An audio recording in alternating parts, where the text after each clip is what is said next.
She was the epitome of success, a Brazilian model turned wellness guru, flaunting a life of luxury and spiritual enlightenment. But behind the filters and affirmations lay a sinister reality. This is the chilling story of Kat Torres.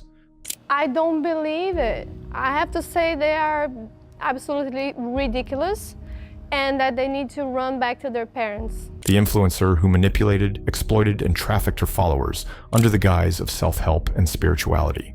Kat Torres was born in Brazil and first rose to fame not as a spiritual guide, but as a beauty queen.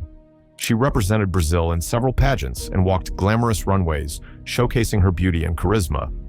But her real empire wasn't built in front of fashion photographers, it was online. As the Instagram wellness trend exploded, Kat rebranded. Real jail with real people that committed real crimes. Gone were the designer dresses and tiaras. In their place, flowing boho robes, tarot cards, and messages about spiritual awakening. She positioned herself as a bridge between the physical and spiritual worlds, offering guidance, healing sessions, and courses in past life regression, hypnosis, and chakra alignment. And people bought into it, hard. Her followers weren't just casual admirers, they were devotees.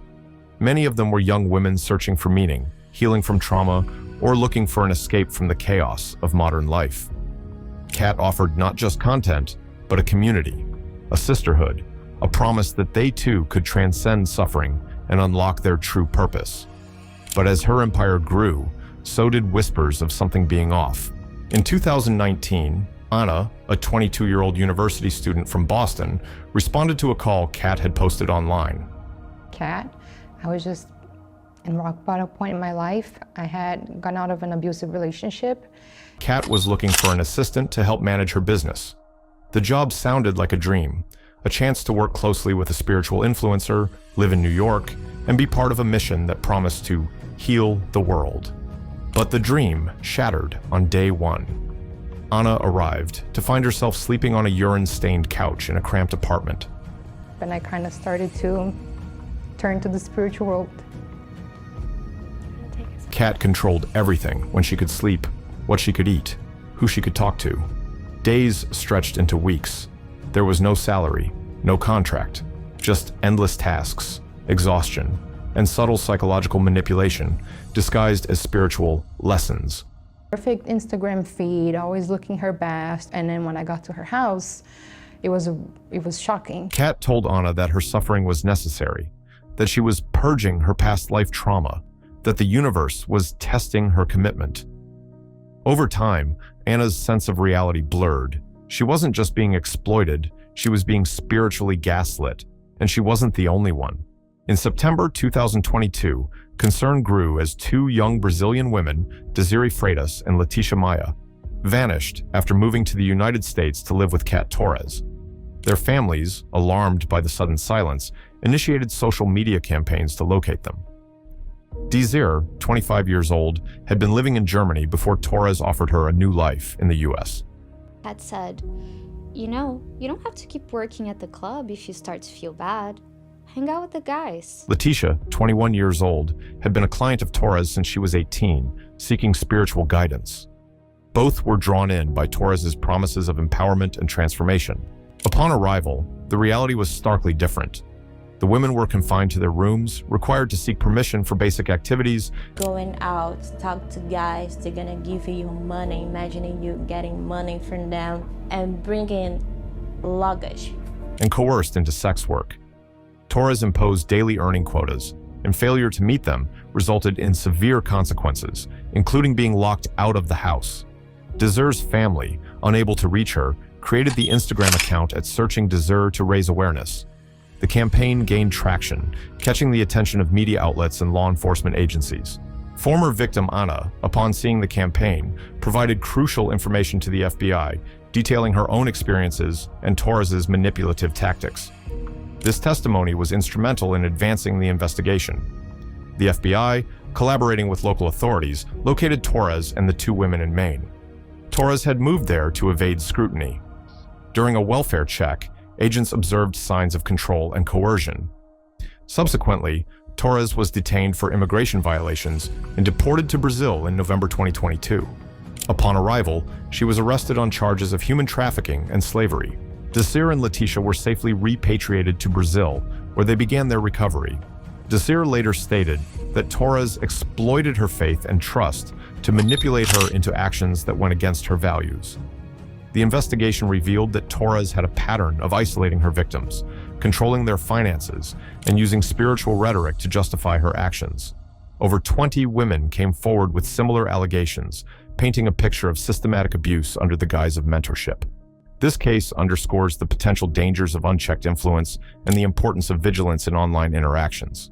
In July 2024, the courtroom in Belo Horizonte, Brazil, became the stage for a dramatic reckoning. Cat Torres, once a celebrated wellness influencer, stood trial for human trafficking and slavery. The proceedings attracted widespread media attention, with reporters and spectators eager to witness the unraveling of a narrative Being from multiple women are fake. Absolutely, yes. What about the bank transfers from Desiree, where she's depositing? that had captivated and horrified the public. The prosecution presented a compelling case, detailing how Torres manipulated her followers under the guise of spiritual enlightenment. Evidence included testimonies from over 20 women who recounted experiences of coercion, isolation, and exploitation. One victim, Anna, described being lured to New York with promises of employment, only to find herself working without pay in deplorable conditions.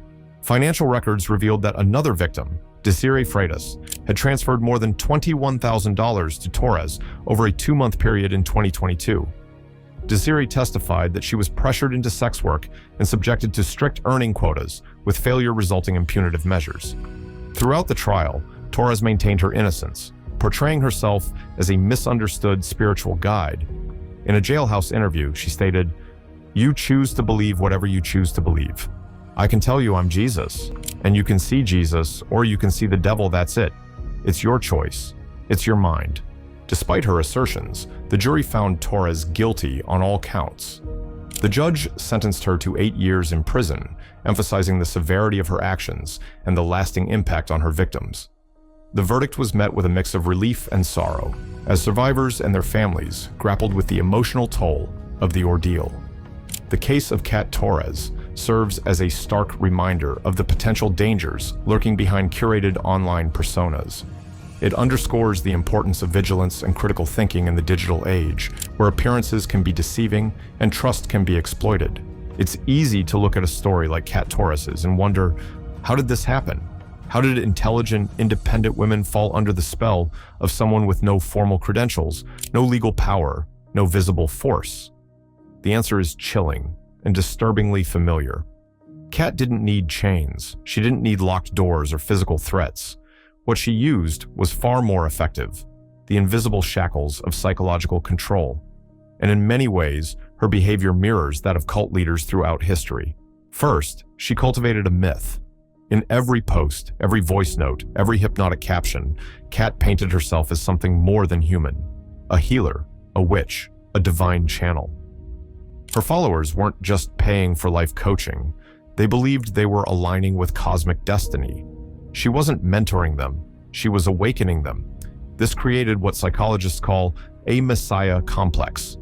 She presented herself as the only one with the answers, the only one who could heal their karma, unlock their sacred feminine, or cleanse past life trauma. The language was vague, spiritual, seductive, and dangerous.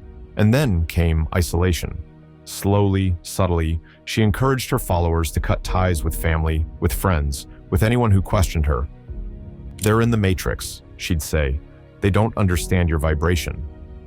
It's a classic cult tactic. Remove outside influence, and you become the sole voice of truth. The more alone they felt, the more they clung to her.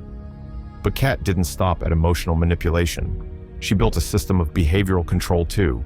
She assigned tasks, demanded obedience, and punished dissent. Not with violence, but with guilt, spiritual guilt. "Your shadow self is resisting the light," she'd say. "This is your trauma talking. Your suffering is sacred." In this twisted framework, pain became proof of progress.